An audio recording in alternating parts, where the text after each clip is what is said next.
Swoosh Life Podcast.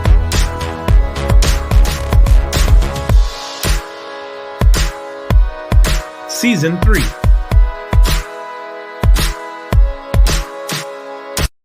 Hello, and welcome back to the Swoosh Life Podcast. We are back.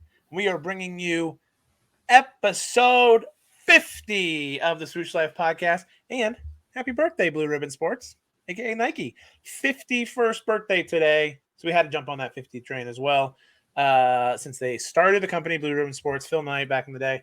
We were recording on a Monday, so that's when it is the birthday. But you're listening on a Wednesday, and we celebrate the whole week. So welcome back to the Swoosh Life Podcast. I have Matt and Keith. It's just the three amigos today. That's it. We're back. We've had some great guests along the way, but we're just going to do this one us style and get right into it a little bit. So how you guys been? How's everything going? Good weekend for me. Well, I mean, semi-good weekend. Got to play on Friday afternoon, and then Saturday the back betrayed me. So, a little up and down, little hope, little less hope. But man, just super happy to get out. I think finally spring is gonna spring next week for us out here. So I don't know if you guys have thought out at all. You're getting close. Keith, how about you? Yeah, I'm just waiting for the rain to go away. It's going to be a fun full week of weather here, and it's not good for the golf courses. It's not good for our golf games right now. So, but like you said, Matt, after this week, looks like the weather's going to definitely turn up this way too in the Northeast, in the Connecticut area. I think in the Syracuse area too, right, Gumby? Yeah, it should be getting better. We got rained out this week. Supposed to have a tournament on Sunday. Did not get to participate in it, but doing it next weekend. Speaking of next weekend, or this coming weekend, Keith and I getting together. We're playing a little golf together, boys. Like, it's going to be great. That's right. Hopefully 2 rounds for us, at least 1. More than likely 2, though. We have it back up. On Friday, I'm going to play on Saturday, and I'm also going to play in that tournament on Sunday. So I am treating this coming weekend. I'm taking carts in all of them, by the way, but I'm treating this as the true season opener for Gumby Golf. Like, I am very excited to go 4 rounds in 3 days, and I get to see my good buddy Keith. So are we going to see some Keith versus Gumby shoe stories? Little Hopefully see some scripting. Some scripting the whole week, so we're just going to be wearing TW13s in either white or black, so we can wipe them off. So we'll keep them clean that way. Yeah, but we're going to see some scriptings out of you, Gumby. Maybe you're playing 4 days in a row or 4 times. Holy crap! I think so. You guys can be on the lookout for that. It's not as handsome as Keith's scriptings, but I will put something together. I'm going to be like that dad I saw, on TikTok, where he's like hanging his shirts and matching them with the shorts. That's definitely going to be me this weekend with the wife as I get ready and whatnot. So, but big weekend for the swoosh as Tony Finau has won the Mexico Open. Evidata, I believe is how you pronounce it. And commanding finish on Sunday, holding off world number 1 John Rahm. So congrats to the whole Tony Finau and to the whole Finau family, Finau Fresh. Very excited for them. Boys, he's on a heater right now. That's what we call. 4 out of the last 18 starts is a win. So I believe he has like 15 top 25s and 8 top 10s as well on that streak. So not bad for Tony. Yeah, and the thing that's most interesting for the gearheads, not only the Nike Fly Pro continues to win because we have Brooks, right? We have Brooks winning with the Fly Pro, Tony's winning with the Fly Pro, but he switched to a 37-inch putter according to GolfWorks. So I know he's had the Peretti in the bag. He's always had that. He's been pretty hot with that Garson grip. He's got the Garson grip now on the Ping 37 inches. Is this the final piece of the puzzle? Because as you said, hey man, he's been on a heater. He's been playing really well. He's been, obviously the 2 wins back to back last year. Was that after the U.S. Open? I believe it was after, yes. Right? So he is playing really well, and the putter might have been the last piece of the puzzle. How do you guys feel about Tony going into this is our road to the PGA? What do you guys think? What are your percentage chances? I guess here's a question for you guys. What percentage odds, however you guys want to frame this, would you put on Tony winning one of the next 3 majors this year? Go ahead, Keith. He's due. Yeah, he's due. He's been winning. I'm not going to say they're little tournaments. Of course, he's getting the job done. He's playing against what Rom was in there. He's the number one player in the world. So he's playing against all the top players, and he's performing very well. Yep. I think he's definitely due for a major. It would be nice to see him, coming into the PGA. I see him winning like a U.S. Open. I do. The way he can control his drives and stuff off the tee, I think he's a very good ball striker off the tee with his driver, with his 3/4 swing. So I see him. I'll put money on him with U.S. Open more than the PGA Championship, because they've been to Oak Hill a couple times in Rochester, but he's not played that course. Yeah. At all. But I think the course would set up with him nicely. Like, looking back on some of the courses that he played last year, like RBC and stuff like that, when he was right there with Rory, like that seems to like be the same like setup as Oak Hill. So I kind of like him at the PGA. I don't know what he does this week. Family's normally there for PGA or for like big majors. Family was there this weekend. Seeing all the like posts of the kids, like seeing him out with his kids and caddying 4 hours after he won last night was just like pure just Finau magic right there, because that is just to a core, and I love that. And so I think like, I don't know if there's not stuff to do in Rochester for the kids, but like I think he needs them around, to be quite honest. I think he does well with them. I think it takes that pressure of like sitting on a lead and stuff like that. Like Matt Fitzpatrick has talked about, other people have talked about it, where like when you sit all day to get to Sunday afternoon before your tee time, like you can watch the coverage and all that stuff, but like it's a lot. And when we are all dads, and if you have kids, that like mornings go by real quick with kids sometimes, and maybe that's a good thing. Like maybe it just keeps his mind off it enough that then when it's go time, boom, clear the mechanism and go, so. But I think with Drive to Survive, those back-to-backs came with the kids back at home, right? I thought they were there. Because they're definitely celebrated with him. Yeah. I think they've been there when he's won. For some reason, I remember, I think one of the scenes, like he met them at the airport, maybe? One of them, but the one before they were there. Because I remember them on the running out to them on the green. Okay. Yeah. I mean, talk about, yeah. I mean, not only does Tony Finau make me feel bad as a golfer, he makes me feel bad as a dad, because after I'm done golfing, I'm taking a nap, right? Like, let alone caddying a par 3 for the kiddos. But man, oh, dude, what a gangster, dude. I love that dude. So it's just enjoying. It's so fulfilling to like when you see like one of the dudes that is a good dude, and Blake alluded to, we played with a guy who ended up. We can't tell all the stories, but apparently one of their fourth canceled, and it's at one of the longest places in Salt Lake City, and the fourth that's joining them is Tony Finau, who plays nothing more than an iron to get around the course. Dude, it was such a really enjoyable thing. Now, one of the things that we wanted to do for you guys, we wanted to answer some questions from the fans, because usually, especially like during the specials, we ask you guys, hey, we haven't spoken to you in a long time. We got some questions for you. What do you guys want to hear about from us? Or maybe pose some like what if questions. I feel like the what if scenarios have been really popular. Like we kind of got Coach Carlos. Thank you for the last episode. At the very end, we kind of gave him some scenarios, AM1 Red or AM1 Masters Edition. He goes with so we've got a couple scenario questions here. And the first one comes from Jamie, handle at the Preppy Mexican. So Jamie asks right here, you've got 3 shoes here. Okay. So basically you're going to have one to wear every round, one to wear for a special round once a year, and one that you have to return to the store out of these 3 options. Okay. And this is interesting because either the one you wear every day is the one you really love, or it's your second favorite because you're saving the one you really love. Right. So here are the 3 options. The original Jordan 1 High Golf. That's the one with the free outsole. The Air Jordan 11. I've got the denim one here over my shoulders here. Or the Air Jordan 3 Golf. So I'm going to go to Gumby first. So Gumby, one for every day, every round of the year, except for that one special one. So which one is for the special one? And then which one has to go back to the store? I think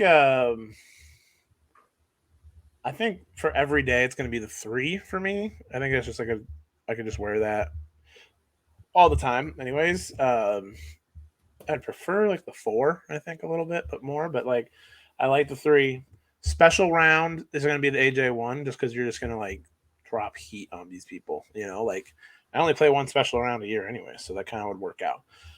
And then yeah, the 11's going back to the store, sitting on the shelf for 50%. And I can't pick them back up. It's fine. What's happened to my 11s and why I'm making this decision this way?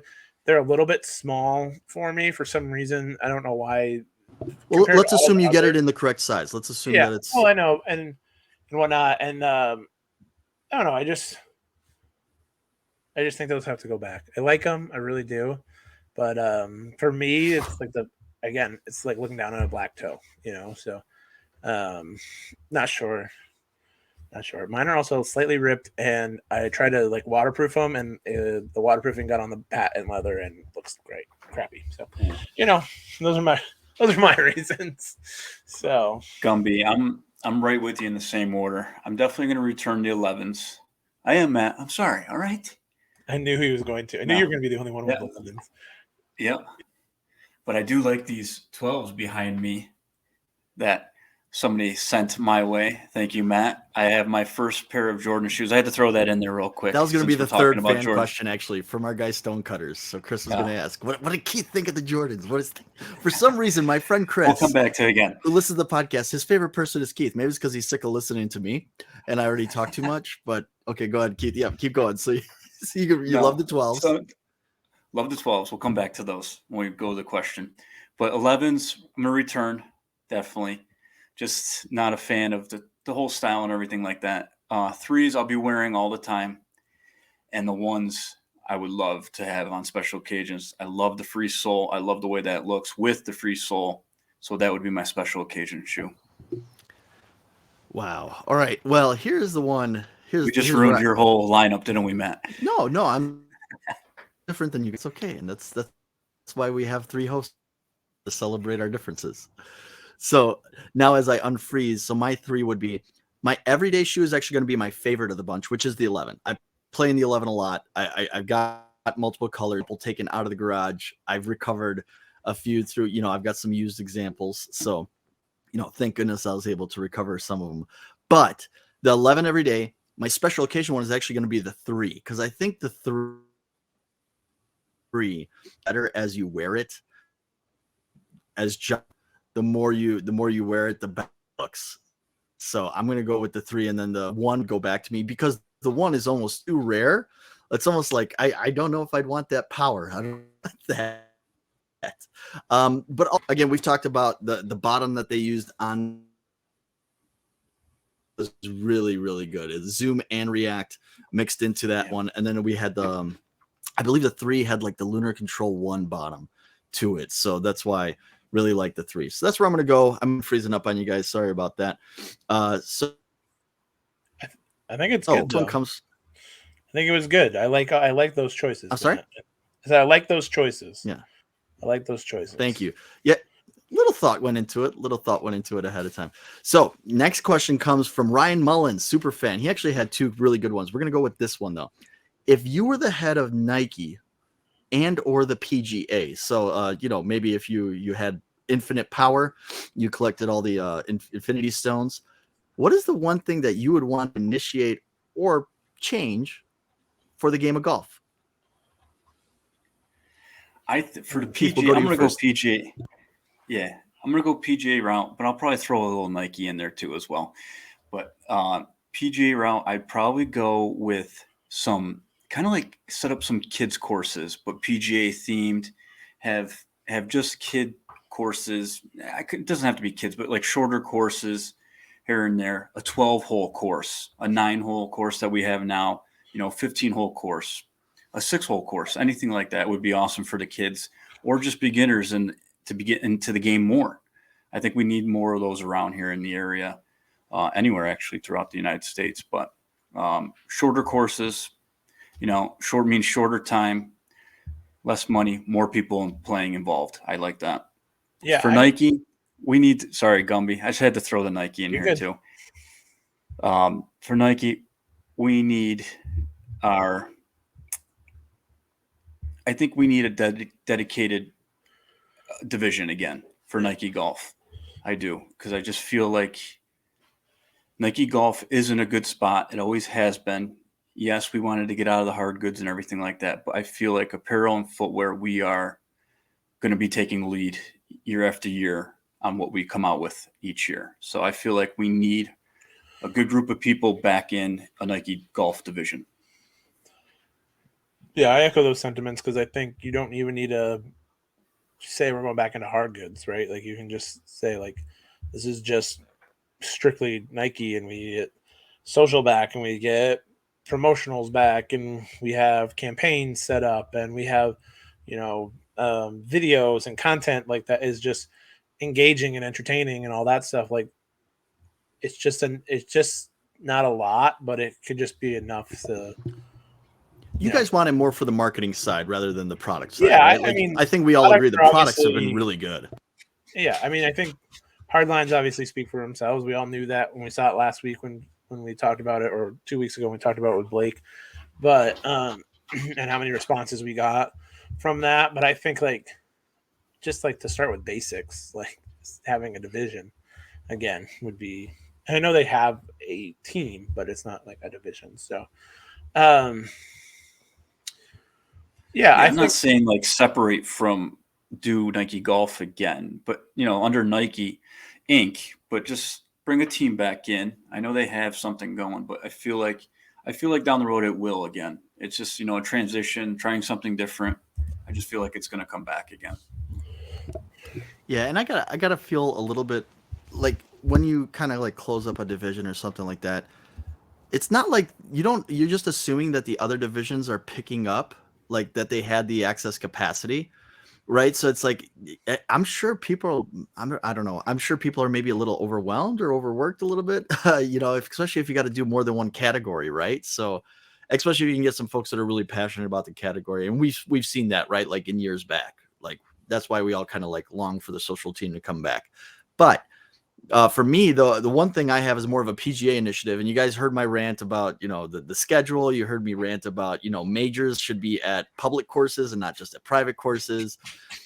I've got a third one, and this one is inspired by Harold Varner III. I've kind of talked about this before, but Harold Varner III said when he was young, his parents would drop him off at the driving range and leave him there. And how old is Harold Varner III? Is he? I'm a little bit older than you guys, so I don't want to say he's my age. Yeah, I don't think he's only 30. Late 20s, early 30s, 30s. Yeah, so he might have been the last of the latchkey generation. So for those of you youngins, if you don't know what that means, it means after school we walked home on our own and we had a key to the door and we kind of, had free reign to kind of do whatever we wanted ourselves. So Harold would get dropped off at the driving range because they had an all-you-can-hit deal. And that's how he learned to love the game of golf. And I would modify that a little bit.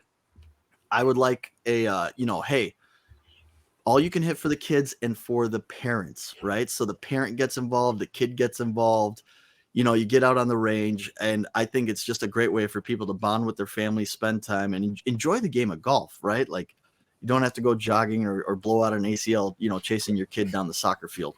No, I agree. I nailed it. Harold Varner is 32 years old, so very excited about that. I echo those sentiments again because one of the summers that I played the most golf was twilight rounds at this course here in Syracuse called Sunset Ridge, and they had a special. They were going through a transition time, but they had a special that was $6 after 6 p.m. 6 p.m. on a summer night. You're getting 18 in, so that month, I think we went almost every other night or something. $6, walk, so you don't pay anything else. Sunset's a little bit of a walk. It's up, you go up the hill and back down, but it's not bad. And we would just play till the sunset. And if anyone knows me knows that I love that and the don't sleep on summer. That's truly not sleeping. That's just playing until you turn the car lights on so you can putt off on 18, and I love that. And now I'm going to play there this weekend on Saturday and it's $48. I think $52 after taxes. And I was or fees and whatnot. I was since when?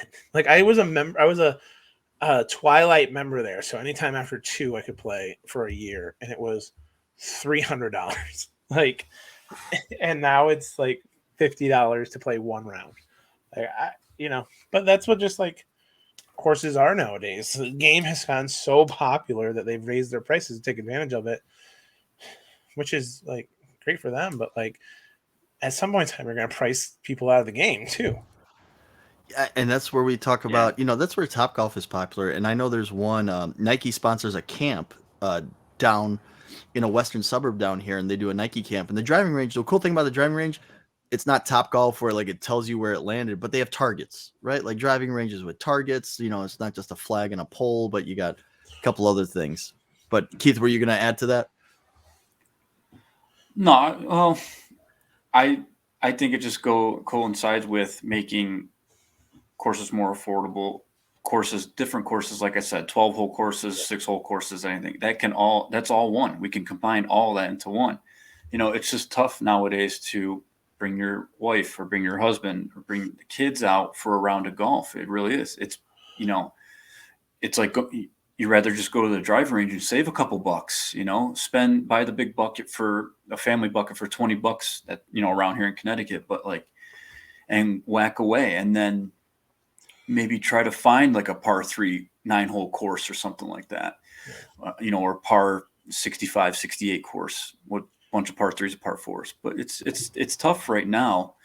I wish the game would change a little bit, maybe roll back definitely prices. You see that you might even knock prices back down like $5-10. You might get some even more people. I know tee times will fill up. That's an issue because there's not enough daylight in the day, but it would be cool. Here's a good idea. It would be cool to get some courses, popping up newer in the States with night golf, putting some lights up on 6 holes, the closing 6 holes on your course, and then taking a cart out there when it's 8 o'clock at night. Hey, have tee times until 10 o'clock at night. It'd be 2-hour rounds under the lights. It'd be cool. It'd be something different. That would be super fun. I think even what Tiger's doing with Pop Stroke is huge, because it is Top Golf in a sense for mini golf, which is already a thing, but Top Golf is already bowling for golf, so it's one of those things where like they've made it like a playground. They've made it enjoyable. Like kids can go play, parents can play, like all that stuff. And he announced last week that they're expanding to I think it was 20 something new spots. There's going to be one in Myrtle. There's going to be one in a couple college edition ones, which I can't see, wait to see how that, because the branding on that could just be so cool. So I like that. I like those ideas. I like Topgolf. I like Pop Stroke and all of that stuff. And any partnership that is built with that through the PGA Tour, I think is important because it brings everyone back. I know Topgolf sponsors the Top Tracer. Yeah. Maybe there's a putting tracer soon that's powered by Pop Stroke. That'd be really cool. I have with little kids, right? Like if I took them to Topgolf, I'm worried about them falling off the edge. They really can't reach any of the targets. But Pop Stroke, it's that sounds awesome, right? Take a walk and it's mini golf is cool, but that is way cooler. That's more real. So you get your own ball from TaylorMade. That is there's a built-in souvenir to it. Who wouldn't want that? You know what I mean?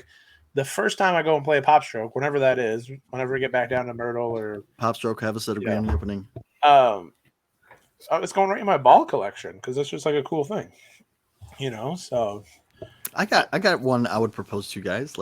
If I was building a new course, what if instead of a 12-hole mini course, there's 3 places that come to mind here in the Chicago area that I absolutely love. It's Schaumburg Golf Club, Cantini, and Arrowhead. And for those of you that are in the Chicagoland area, you'll know why I like those things. It's because they have 3 9-hole courses.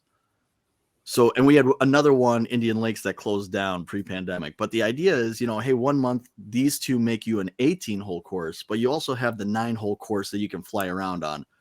And then they kind of rotate.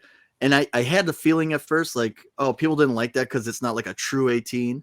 But also I know golf courses that are just 9 holes, they don't get the same respect that a full 18-hole course does. So I would maybe like to see more courses either add a 9 and get into that, or build new ones that are 3.9s? Yeah, there's Arrowhead down in Myrtle Beach as well. Also a 3 courses one, and you play. It's like a choose your own adventure. You're also like privy to the day. They set like the day, so the day you show up is you're playing Waterway or Park, or Parkland or whatever.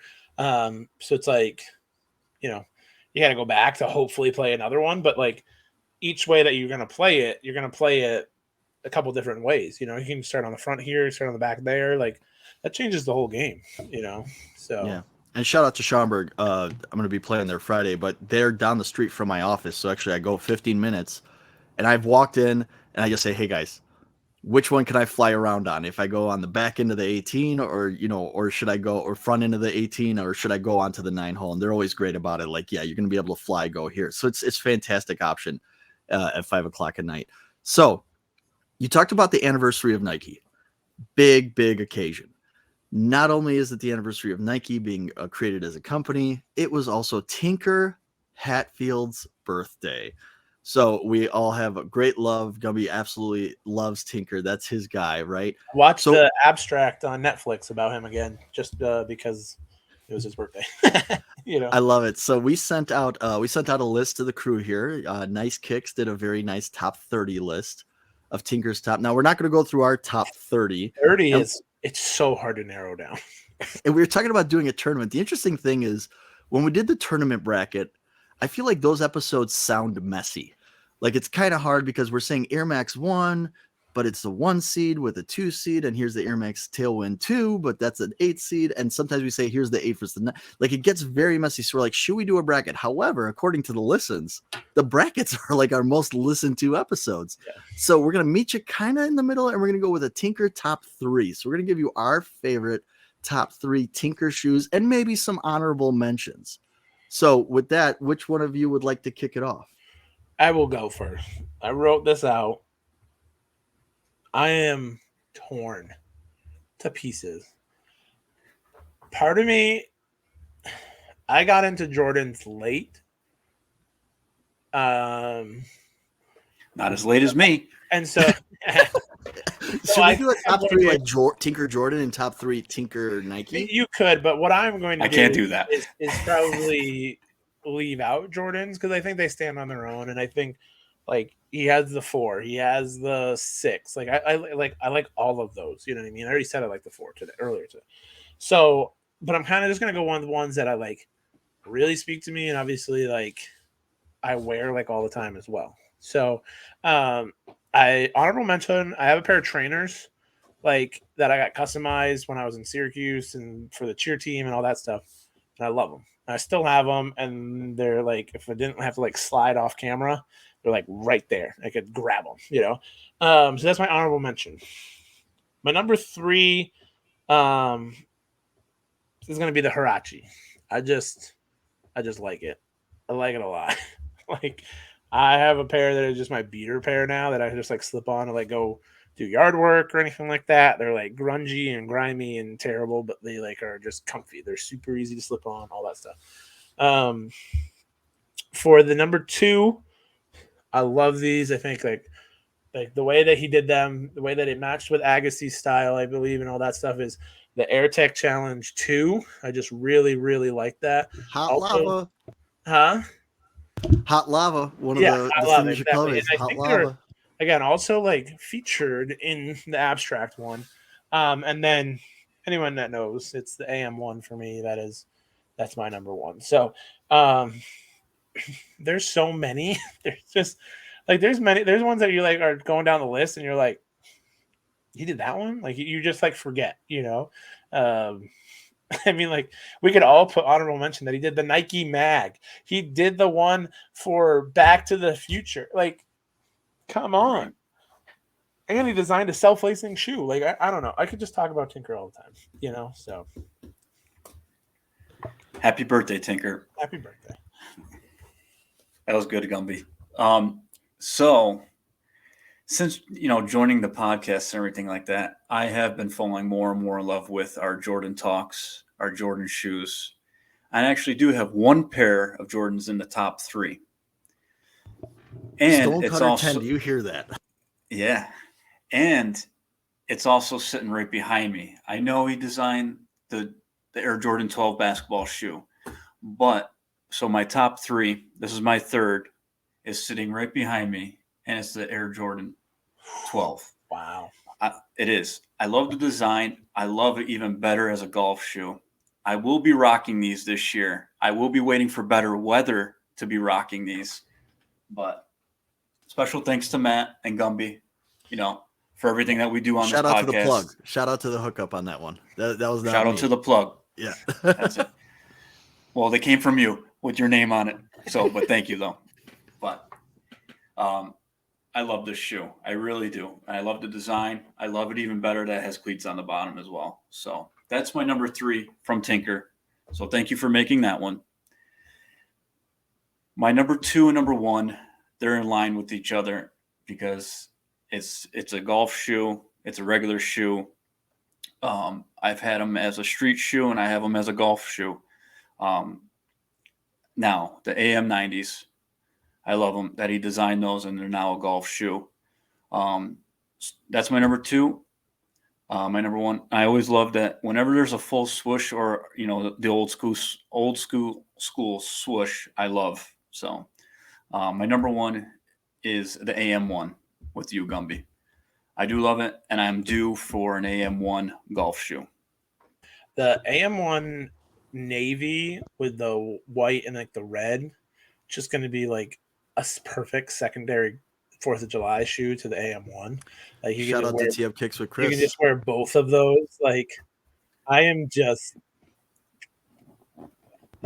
like, I knew that I could possibly end up with 3 pairs of AM1s this year. Like, what the, you know what I mean? Like, but I love that they dropped my colorway today.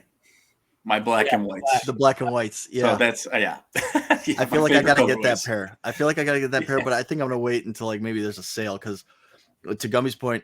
Now, interesting thing. Remember the NXT had that green and kind of like a green yellow NXT, and we were like, hey, that would be a great Masters colorway. And they just did it as a general release. Yeah. To your point, Gumby, and it is kind of like a retro colorway, that obsidian with the red and the white. Yeah, that's a U.S. Open shoe, but we know U.S. Open is not going to be a red, white, and blue theme this year. So they're giving it to you as a general release. So I think and Tee-Up Kicks with Chris is the one that posted it. So shout out to you, man.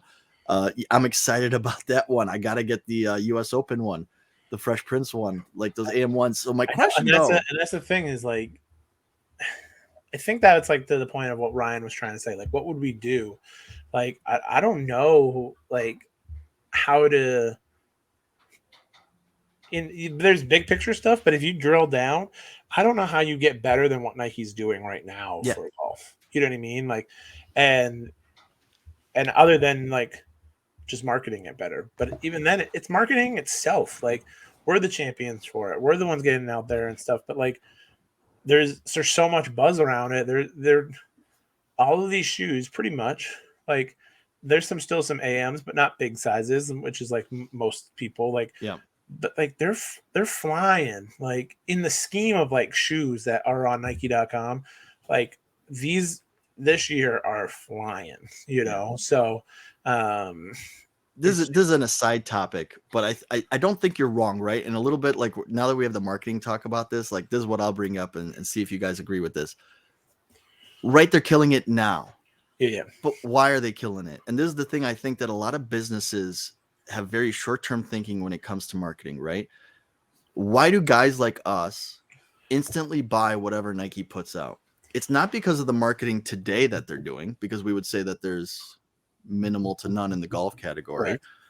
We're doing it because we fell in love with the brand either as kids and with Nike Golf, like the way that they built Nike Golf and having that division and having those folks like they laid a lot of good groundwork. Tiger set up a generation of us to be Nike lovers in the golf space, right? So, when you let your foot off the gas a little bit, don't be surprised when it eventually stops to zero, right? Like the car can't keep on rolling like this. So you gotta do a little bit of investment. At least that's my feeling, right? So I know like a lot of times I agree. Companies look at the ROI on marketing, like, okay, what did we, and I can't wait for us. We're going to have a marketing expert joining us, hint, hint, wink, wink, in a few episodes post PGA. So all of you stay tuned. But right, he also yeah, a had lot the of same milestone today as well. Yeah, he had a good milestone today that's as our well. hint. That's our hint right there. But the thing I want to, not that I'm trying to catch you, Keith, because I think I'm in the same boat as you. When we did the Air Max bracket, you and I both voted for the Air Max 90 over the Air Max 1. But today you're saying the Air Max 1 is his number one design. Is that because of a historical? Because I'll admit, and I was going to say this, the Air Max 1, I'm falling in love with it, man. And it might be surpassing the 90 for me. Yeah, it's, with us always chiming in and talking to each other, and we get more and more detailed into the shoes that we look at and like want to purchase our minds are always changing on what we like and stuff. And then, like I said, with the black ones dropping today on a Monday, it's like, oh man. And I feel like we haven't seen the AM ones in a couple years, and we're so used to the 90s. So I'm like, maybe I'm kind of over the 90s and I'm always looking for something new. Always. Got to have the top of the line, and always got to have something, the new shoe that comes out. So the AM ones are kind of like pushing the 90s, back a little bit. That's all. It's also different because the AM one from a couple years ago was very stiff. Like for me, it was so stiff. Like, and that one made it like uncomfortable, like it really wasn't that comfortable. And you put these on, and I know people have complained about this big bubble on the AM ones. I don't feel it. Like I know a bunch of others don't feel it. What are they saying? That the bubble pushes their foot up too high. Like I saw one person. It was like, I'm a 270 fan. I love that sensation. Golf guy review or something like your that. High heel. It's like they had to return it, and I was like, okay, well that's your own preference, but like otherwise, like it's comfortable. It is, the material is premium in a sense. Like the other one just was so stiff. Like the material, the leather, like on it, like it was just.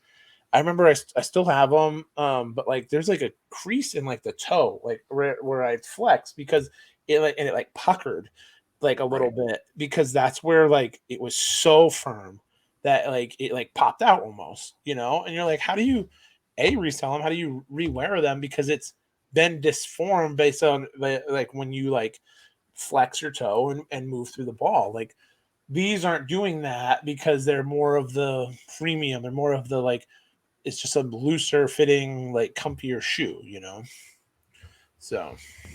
No, agreed. So for my top three, and I just bought myself time to really think about it because I could do just like a top three of Jordan's top three.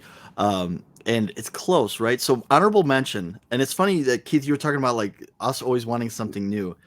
My honorable mention is the Nike Air Oscillate. So a lot of people don't know is that he designed the shoe for Pete Sampras, and Pete Sampras was such a curmudgeon. For those of you that view my background every once in a while, and I don't have it up tonight, there's a famous Wilson racket that Pete Sampras won all his majors with called the Pro Staff 85. This guy would not even change the paint on it. Pete Sampras was such like a superstitious guy. Like he's like, I'm not changing the paint, Wilson. I won't let you sell any like special editions. And on top of that, when they changed the factory from St. Vincent in the Caribbean in the Bahamas, he actually bought out the last of the inventory because he wanted everything that came out of that factory. He didn't want anything that came from another plant. Same thing with Tiger's golf gloves. Yeah.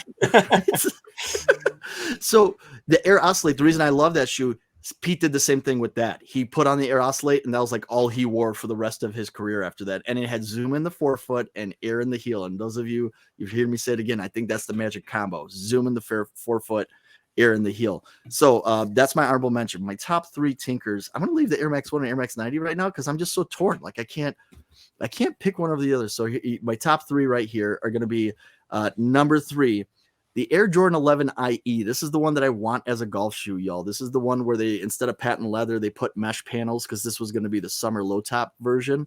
So this is the 11 IE that I always talk about. Jordan 11. Go find it on our YouTube channel. That's look and see what that looks like. And after Jordan 11, I've got the Jordan 3 because the Jordan 3 is the one that saved Nike. It's the one Jordan wanted to leave after 2. Tinker came in, he designs the 3, and that's just the one I'm gonna go with. So that was a fun topic. That was a good one, but could definitely there's stories for days. And then how did none of us? Shame on you guys! Shame on you guys! How did nobody say the T-Dub? The T-Dub 13. Because Toby designed it. Oh, I'm an idiot. Sorry. It's late. Sorry. He never really did a golf shoe. That's true. He never like. Yeah, it was all Toby. Toby. So my bad. You said all top Hatfield. Pull my Nike card. Have another root beer. I know it is root beer. I keep trying to show it to the camera. So How is that? How is that root beer? It looks good. This is out of Wisconsin. It's called Sprecher's. It's got honey in it. It loads too much sugar, so that's why I'm not thinking straight right now. That's why. Geez, can we edit that out? We don't edit anything. We don't edit on this show. Do we? Matt, do you try a lot of? Sorry to switch topics, but do you drink a lot of different root beers or no? Try them. I try them, but I'm not like a root beer aficionado because we just don't have like a ton of good options, honestly. This is like a premium root beer in the Midwest. I gotta send you some from my hometown. Very good Saranac root beer. Oh yeah, never had it. Yeah, Saranac. It's one of the. It's been voted best multiple times. Yeah. Very good. I have to send some to you. This is one of those things. I was on a podcast and they're like, "Hey, can you describe the Swoosh Life?" And I'm like, "We're sneakerheads on and off the course, and we love talking about anything that you would on and off the course." So that's tangent right now. Let's get back on track, and we're gonna do it. It's a little bit of shorter episode, but we're gonna quickly get into some apparel drops that Nike has dropped, and Keith's gonna kind of lead us through that. So, Keith, what has come out recently that you're really excited about from NDC and from Nike Golf? Well, I do like that everything has been released in a timely manner this year, which is awesome. So a lot of our 3-1s, 4-1s, 5-1s have been released, and we're seeing a lot of colorways now show up in multiple different shoes now. I do like a lot of our Tour polos this year, especially with the Tour swoosh on the front and back. You guys always know I got to have the swoosh on the front, as always. When I'm playing, when I'm not playing, when I'm scripting, the swoosh has to be on the front. So, I'm happy that they kind of brought that back for the fans that enjoy the swoosh in the front, but they've also, left the open left chest open too for the country clubs, the public courses to embroider and everything like that. So, yep. Matt right now is showing. That's why I said it. They released another colorway in the Victory Tour 3. Yeah. The blue with the white. I love the gray with the white. So that was one of the things I was going to bring up, that they released all the colorways of the Victory Tour 3s so far this year. So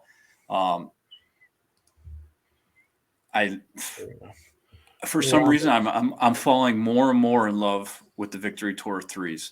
Love the cleated bottom, of course, but these blues are just something. The blues, whew.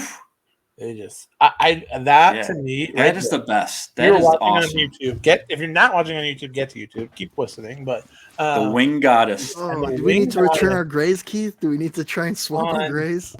The Wing Goddess on these toes, or sorry, the tongue. The tongues. Yep. Tongues. They're both T words.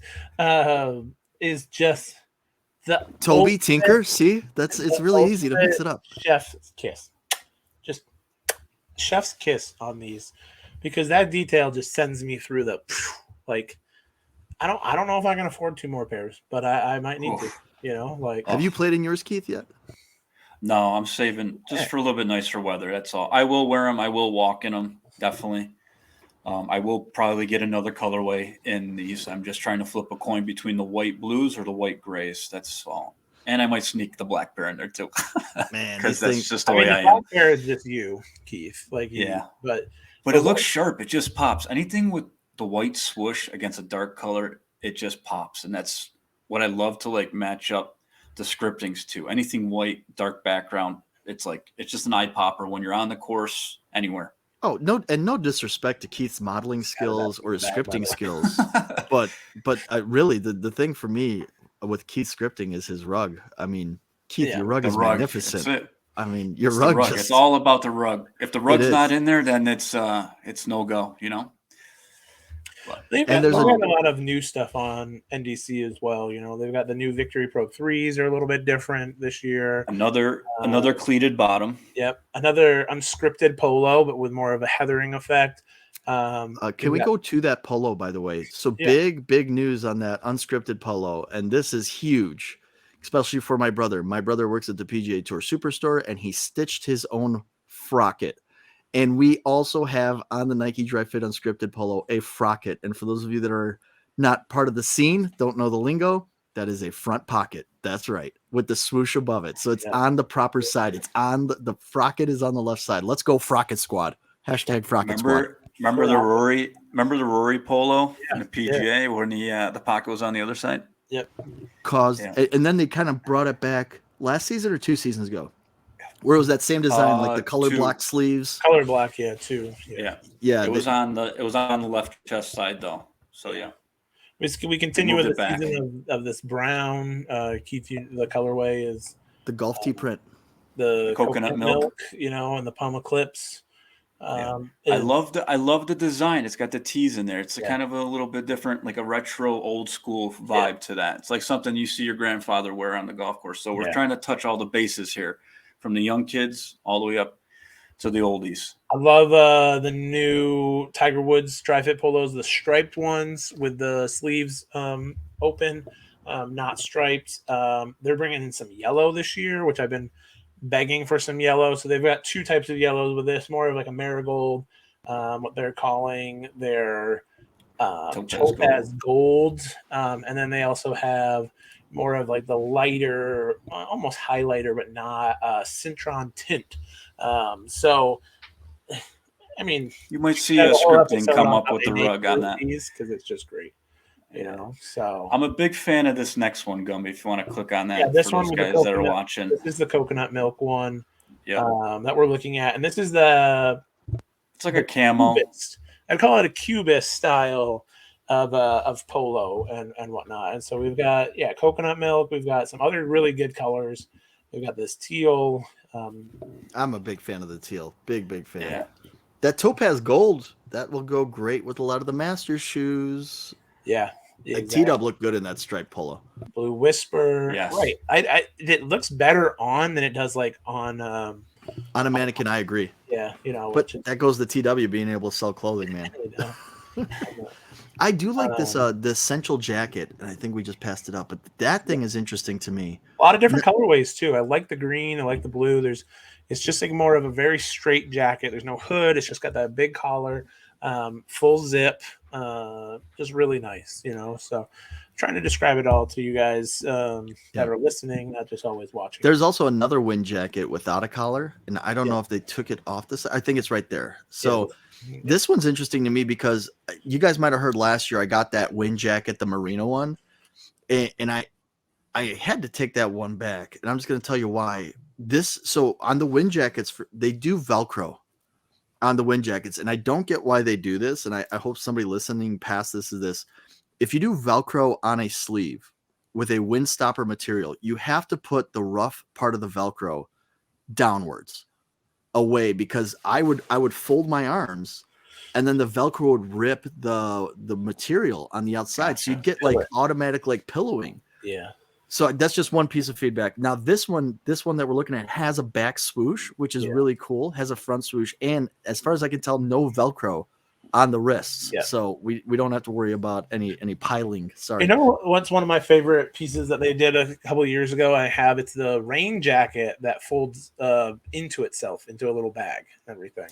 I really, really like that because that was like perfect to just keep in your bag, like just sit in the bottom. It's a little heavy. My bag's always heavy, but just, nice. So I like their colorings that they're doing this year. We're going through all of this. Some of this camo ones, they're really big on the camo. They've got regular camo, digital camo, block camo. But I'm digging it. It just kind of fits their style. A lot of like the unscripted stuff is very stripy and blocky. And then I can't get over this color, the plum eclipse this year. I just think it's super unique. Tony wore it this past weekend. Also want to note on Tony, we all know that he wears green on Sundays to honor his past loved ones and whatnot. And the littlest touch of green on the AJ1s this weekend on Sunday, with the rest being very monochromatic, and just the green on the underbill of his hat, like just a really, really nice touch. Like that just shows you scripting that doesn't need to be like over the top. You don't need to be the Ricky Fowler all orange pants, all orange thing. Like you can just have that touch of green. But then I also just really love tiger and red and black. Like, I would never change that, but I love how Tony pays that homage, but doesn't do it overbearing sometimes. And he has tons of shades of green that he can play with. So. I always feel like we've always had like the cleanest looking shoes. I know it's mostly because we're not, sponsor driven with our athletes and everything like that, but just like our designs of shirts, the way, the camo could be printed on there, or now like our printed polos or sublimated polos, and any designs that they do, it's a clean cut look, and they've always looked great on tour. And I agree with you, Gumby, on Tony looking. That's why he's Tony Fresh. I'm going to kick off maybe next episode with it, but I did get to wear the Jordan pants. I got the Jordan pants, and I have the new joggers just arrived. Speaking of pants, we have the joggers here. I have the gray pair, I have the blue pair coming from Keith on Friday. I'm excited about that. Probably wearing them this weekend if it stays cooler. We've got the dry fit camo one as well, and one of the best ones. This with links to where you can buy all these. Okay, so just stay tuned. Keith and Matt have been doing a great job of getting you the links as well. So if you want this, if you like what we're describing and hearing, and you want to go see it, the links will be later on social. We always do our posts, especially with key scripting, all that stuff. But this dry fit camo tour, I don't know, guys. Is it gonna be the polo of the year because DJ Khaled just keeps playing in it? But like every color too. I've got 4 colors, and I think I want to add 2 more. Like big boy size. No wonder I can't get any more in my size because he has them all. So DJ Khaled, come on the podcast, come play golf with us. Because they just did the green. They just did the green yellow on that one, right. And then there's like a dark. If you click on the link here, so I put it up in the Instagram stories, but we know on the Instagram stories, this one doesn't have the swoosh on the left chest, right? Yeah. Right. Yeah. There's another one as well, right? It's the next one down underneath it. Yeah. But so many options, and it's like, look, you can get it without the left chest or any of that. Yeah, there it is. That's awesome. There's that green and yellow. Oof. I really like this one. This one, I feel like it'd be possibly hard to match with like a pair of pants, but even like navy would look good with this. Black would look good with this. Like, there's so much that like would look good. Plus, you can pick out the colors in it. So, what are the colors on that one? What are they calling that one? They're calling this one white and black. Nice description. Perfect. It says white and black. That makes no sense. And the one next to it, this one just dropped. This is Deep Ocean. Ocean Bliss. Yeah. This is fun if you click back on it, it'll tell you. Nope, it's white and black. So I'll call that lime squirt. Yes, that's a fantastic call out. So I just think there's some great options. There's bags, there's hats. I'm rocking the hat from last year, the lobster. I just love the way this fits. I think it fits more like these badges, the retro 72 ones that Tony wears a lot, with the rope and everything. And they have, a lot of the Tigers and a lot of just like even the dry fit tours, like the dry fit regulars, all that seems to be like coming up a little bit more. And you also have your Jordan stuff and all that. There's a lot of options. I really like this Tiger Woods dry fit ADV with this print. Yeah. I think there'll be more colors in this one coming. With a couple different colors. What is the story on this print? Is there a story in the description on this print? So there's a print for those of you that are listening. It's Geo Teal is the name of the color, and it's got it almost looks like flowers, like really palm trees. Yeah. It doesn't. I'm not quite sure. It doesn't say a description on what. It was just made the polo for Tiger purpose using. Can you go into the details really quick? Because I just want to look at the material. So this is an interesting thing. So this one's listed as an ADV. Now on this one, it is 100% polyester. So we'll see what the stretch is like on this one, because we know the ADV ones they stretch a little, but not as much. For the catalog, super stretchy feel, so holds nothing back as you take your swing on that exact polo right there. So it's a little bit different than the non-stretchy ADV. Yeah, like last year's the Morse code, that was like a meshy, right? Like it was more and you look at the material and it says 100% polyester on both, but it's just hard for you to kind of. That's why it's awesome when you could have a store that you could walk into and try this stuff out. Yeah.